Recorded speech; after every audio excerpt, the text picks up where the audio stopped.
It seems to be an extremely common experience amongst people who don't believe in certain non-scientific concepts to be told by others who do to be more open-minded. This advice is typically based on highly flawed thinking, including an inaccurate understanding of what open-mindedness is.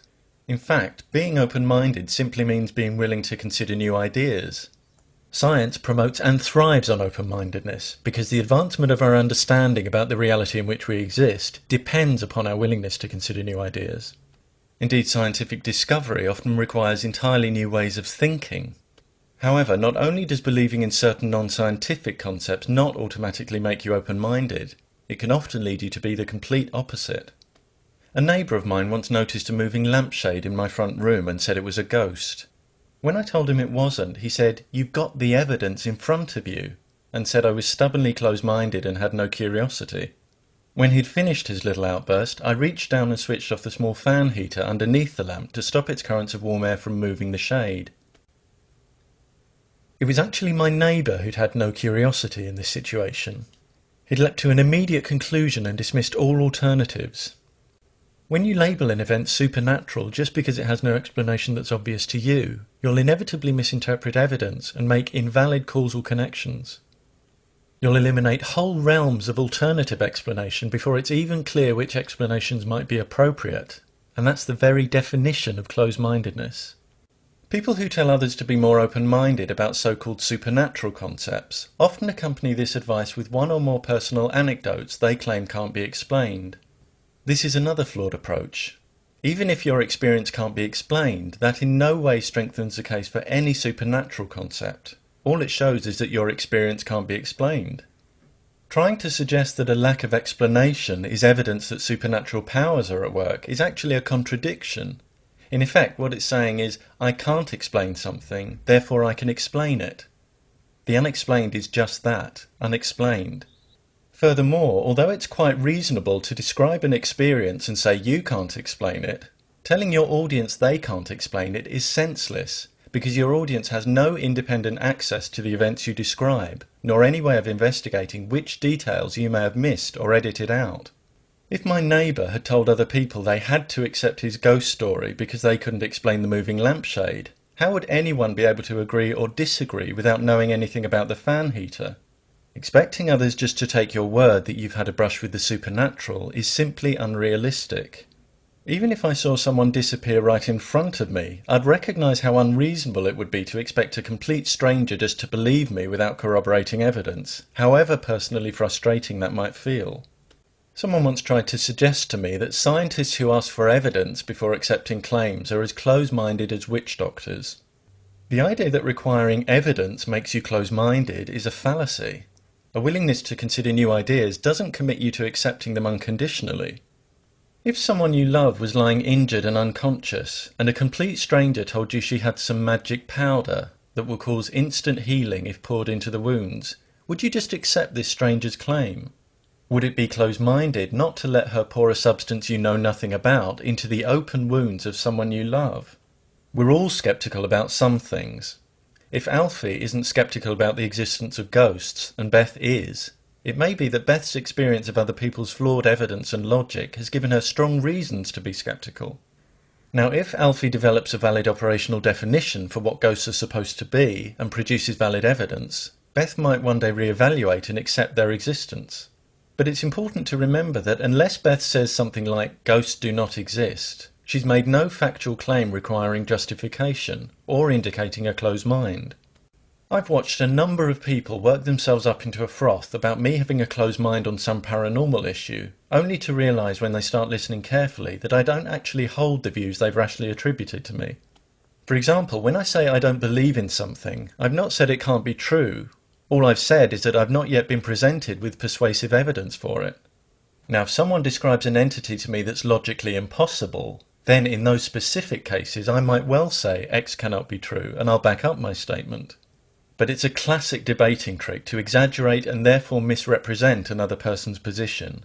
And when you treat someone's statement of non-belief as an assertion that something cannot be true, this is exactly what you're doing. If you have difficulty accepting that other people don't share your beliefs, then that's unfortunate for you, because there's a lot of difference out there.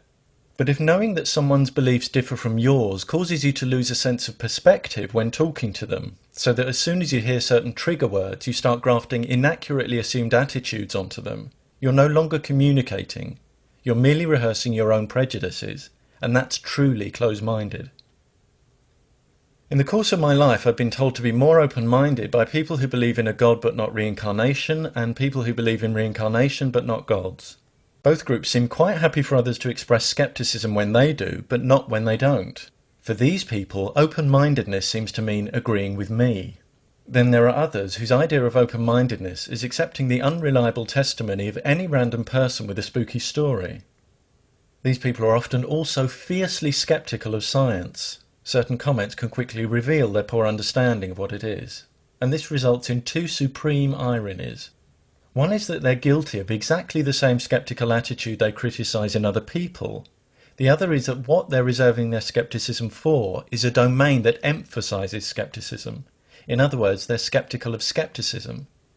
Again, open-mindedness isn't about believing things. So believing in more paranormal things than the next person doesn't make you more open-minded, though it can be a sign that you're more gullible. And despite what some people would have us believe, it's not a virtue to be easily persuaded by people. Those who say it is, and that requiring evidence is close-minded, clearly wouldn't survive one day in a court of law. After all, what does the person with that attitude do in any situation where there's more than one version of events? And is it close-minded to require evidence of someone's guilt before locking them up? These attitudes don't stand up for a moment in the real world. It would be absurd to suggest that we need evidence for everything we're told. When a friend tells us about their day at work, we don't ask them to back up what they say. And we don't stop enjoying films and stories just because they contain incredible events.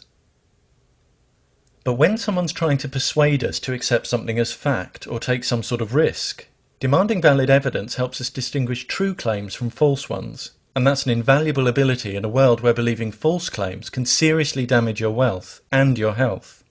Critical thinking is not incompatible with open-mindedness. On the contrary, it empowers an open mind.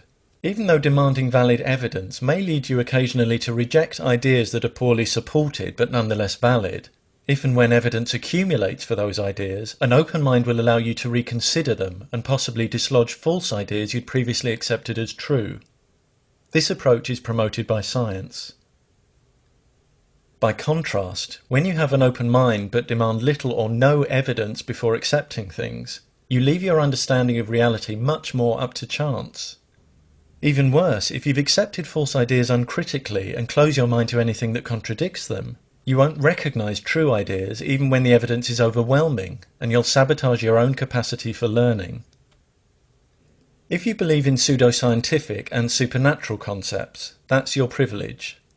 If you want to put forward your personal reasons for believing in them, understanding that whoever's listening may have questions or find flaws in your arguments, that's fine. But if you're in the habit of targeting individuals you've never met and suggesting they're in some way deficient just because they don't believe in these concepts, if you reject conflicting evidence and counter-arguments without consideration, but demand that others accept your arguments and what you regard as evidence uncritically, not only is that closed-minded, it's controlling, arrogant, and presumptuous in the extreme. More importantly, when you're trying to make it seem unreasonable for someone to want evidence before changing a significant attitude or take a significant risk, the mere fact that your claim requires a suspension of critical thinking should indicate it's not the other person that needs to demand less evidence, but you that needs to demand more. Before presuming to advise others to be open-minded, think about some of the widely accepted ideas you dismiss without consideration. You might need the advice you're dispensing far more than other people. Remember too that an open mind that demands little or no evidence for ideas before accepting them will let in an awful lot of rubbish.